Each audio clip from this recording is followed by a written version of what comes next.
What's up, guys? Jay's 2 cents here, and I'm feeling a little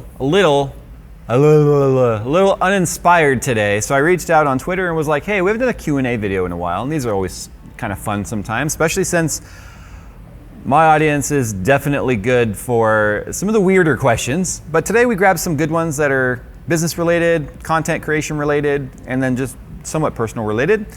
A few goofy ones, and we'll see if we can have a good time today as we just sort of sit back and make use of this set again. Hey, we set up the lights and stuff. We're getting our money's worth today, this week, whenever. You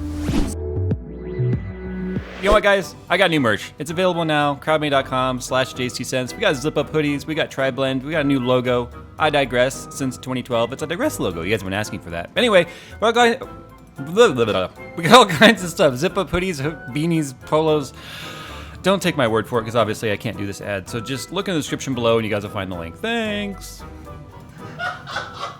All right, so again, these questions all came from Twitter. Crossy BJ, I don't know if that's a derogatory term or not, says, how high would the stack of yellow pages need to be for you and freaking Phil to be the same height? So here's an actual size difference between Phil and I. I just looked like you in the Photoshop and Control-T'd on a human and stretched me up and or shrunk him down. We found the perfect object though to make him exactly my height. It's literally a bucket. But in all seriousness, Phil is 5'2" tall and American size, and I'm 6'4" tall American size. So this comes from Blank Shot. What has been the worst filming mishap you or Phil have ever made? Broken equipment, lost footage, missed something during editing, etc. We miss something during editing, I think, in every single video. And that's not anything against Phil, it's just we film a lot of stuff usually to make one piece of content, especially if it's like a build vlog, like where I'm doing the custom mod stuff or whatever. There's inevitably something hits the cutting room floor that would have answered a question someone had or a comment someone made, and that always happens. And I think that's the real tragedy in all of this. Knock on wood, we have not had any major filming mishap. Although I've had lots of tiny little things happen to me here.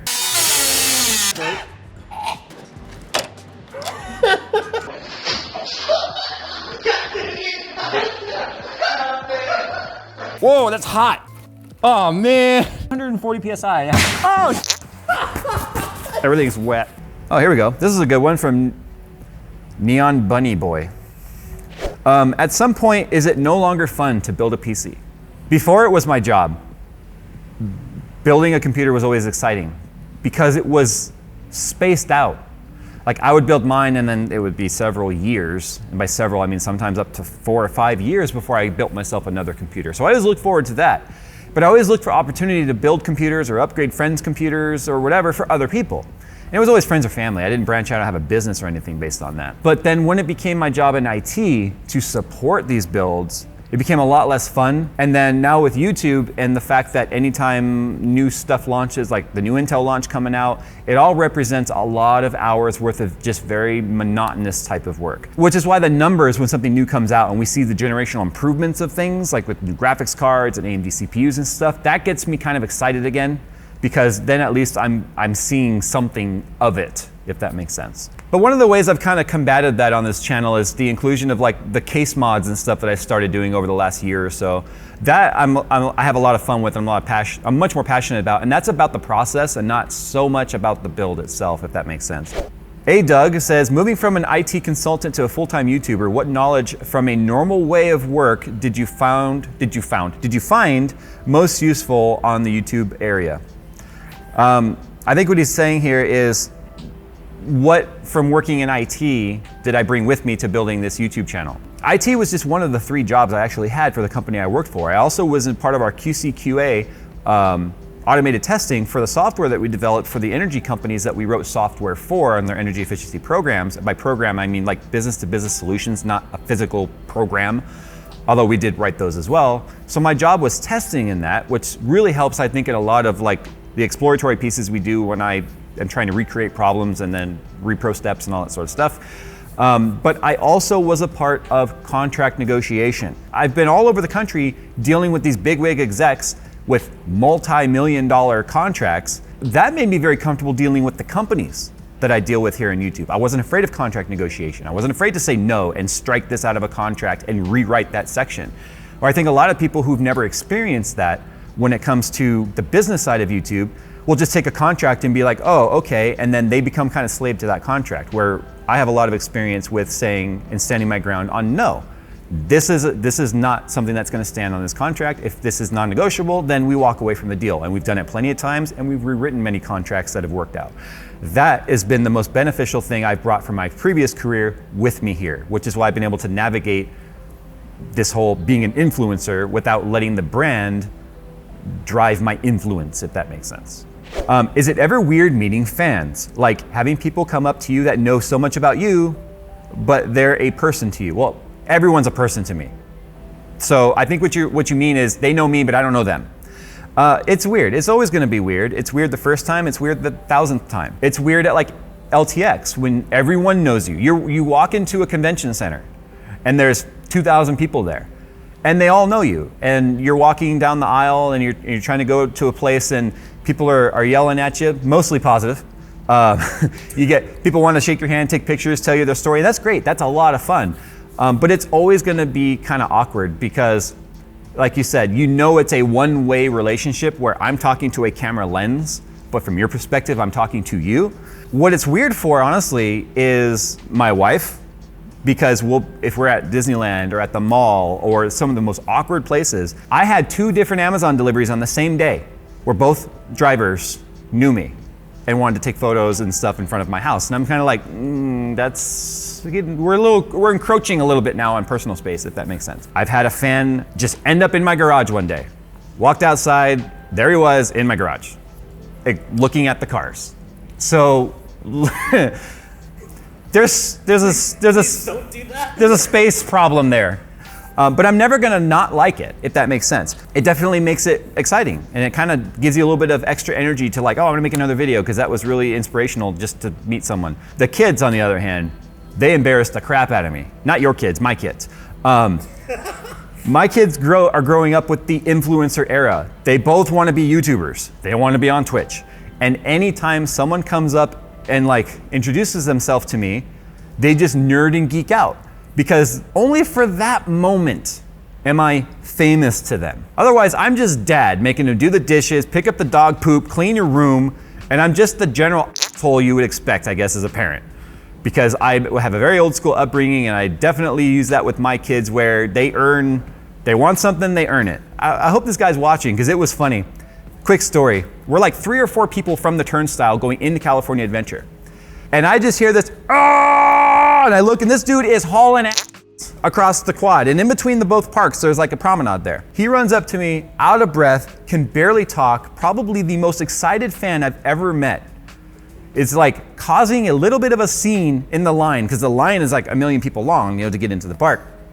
And the guy wants to take a photo, and he shakes my hand, and he was just like super excited, and everyone is just like taking pictures of me now because they have no idea who I am, but they just know suddenly a scene started. And what's funny is from that moment, like 4 other people were like, can I take a photo with you? Who had no idea who I was, but they just knew this guy came running across and was all excited. That was probably the most like, as the guy was approaching me, right? But it was fun. It's all been fun. Is it weird meeting fans? No. Is it weird that they could probably tell me more about my personal life than I can sometimes? A little bit.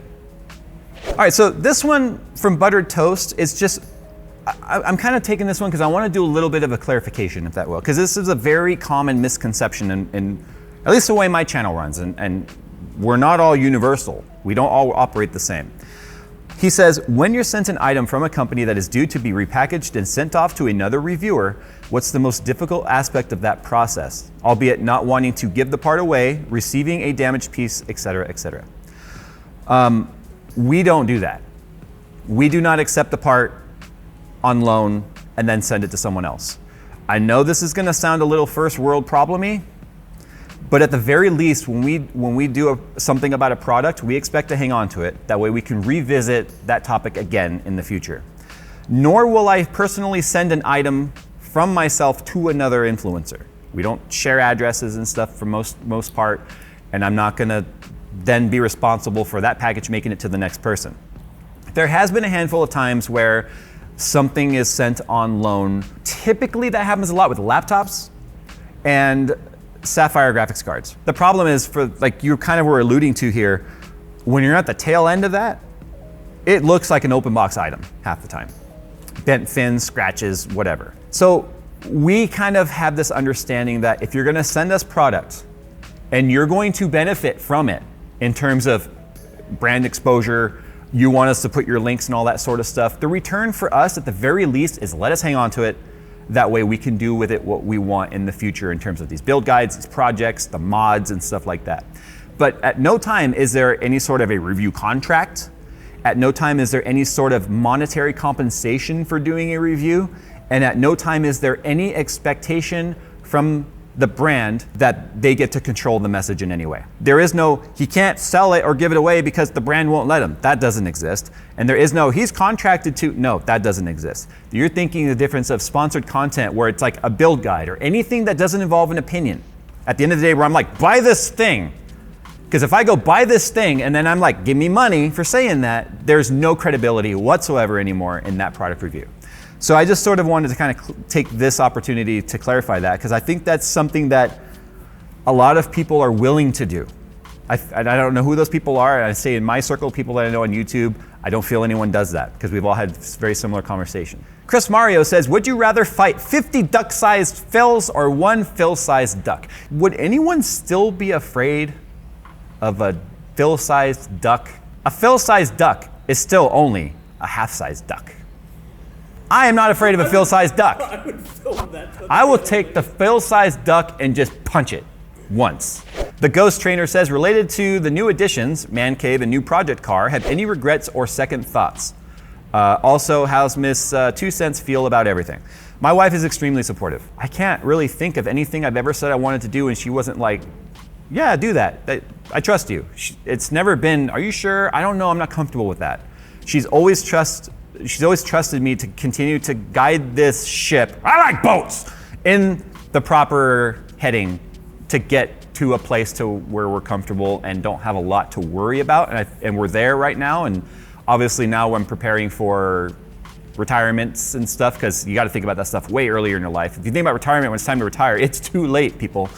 But I'm also, the future of my kids. I want them to have opportunities that they earn still, but to go to college or do what they want to do and not have the fear of failing be a part of their decision process. Have I ever had regrets or second thoughts? I have second thoughts on everything I do, be honest. Everything I've done I've second guessed, but that's all part of looking at things from multiple perspectives, because you can't look at just the positives in things, you have to weigh the negatives. Phil has seen, we'll go to Micro Center and I'm spending my own money on a build, and how long do I sit there like, And I know this, so it's like, think about something I maybe don't know very well, right? And it's that much more confusing. Like I said, I've got the car channel, Jay's 2 Cars, link down below, you guys should go and check it out, where I'm rebuilding a 1967 Camaro that looks done, but it's not, trust me, it's still in pieces in my garage because something went wrong last night.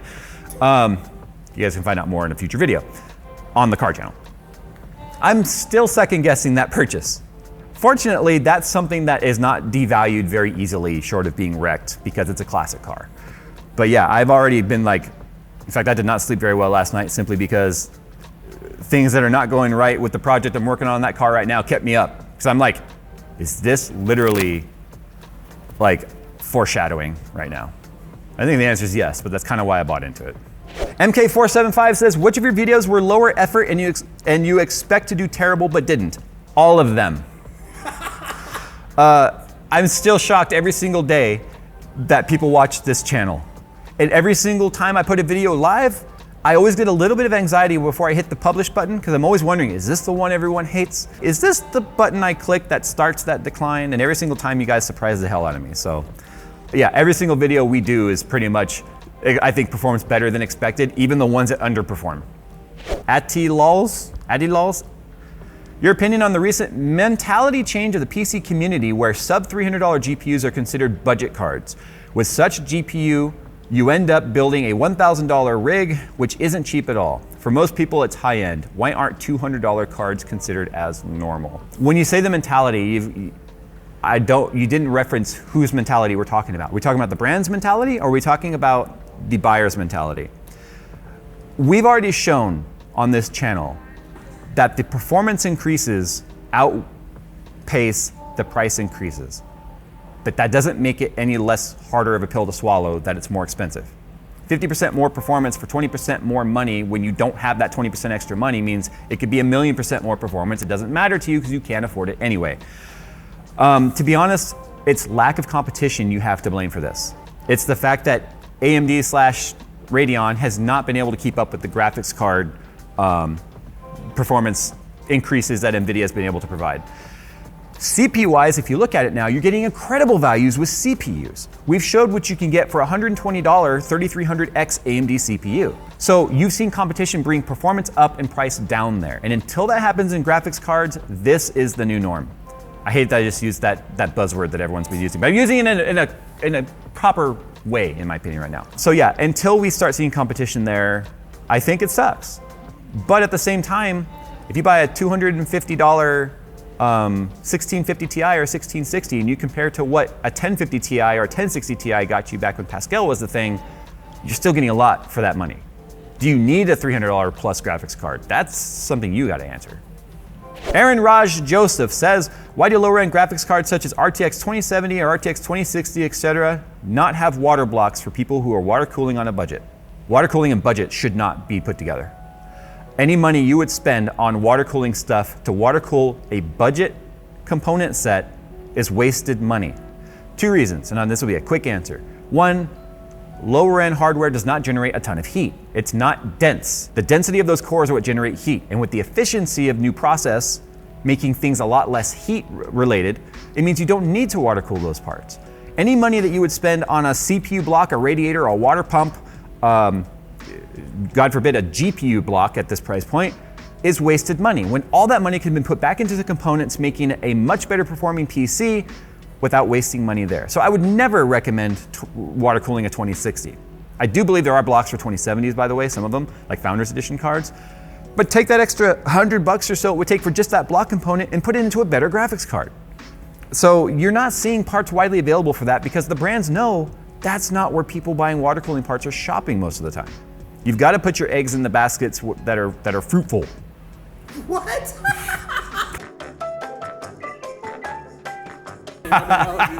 Where do you put your fruit in the egg basket? You got to put your eggs in the baskets that are fruitful under the bridges. If you weren't doing YouTube for a living, what other job would you want to do, and what job was your dream as a kid? I'll start with the dreaming as a kid.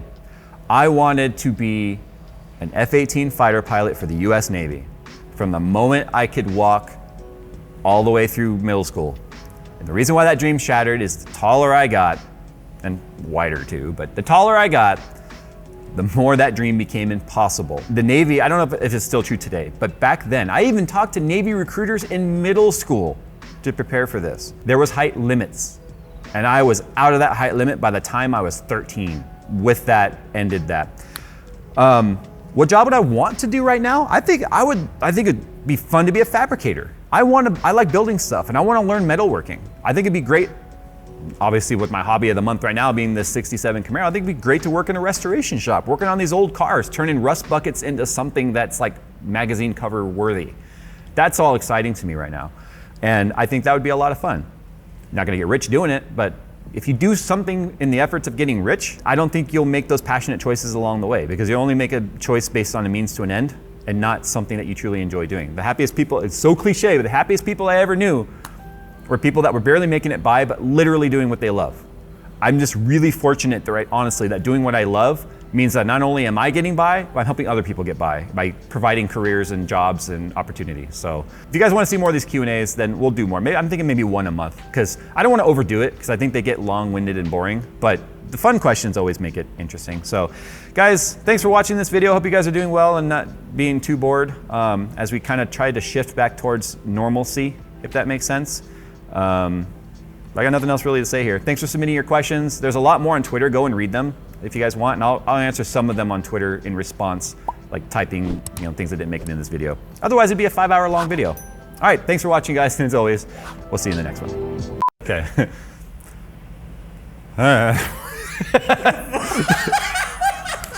There was a piece of dust like flying straight at me.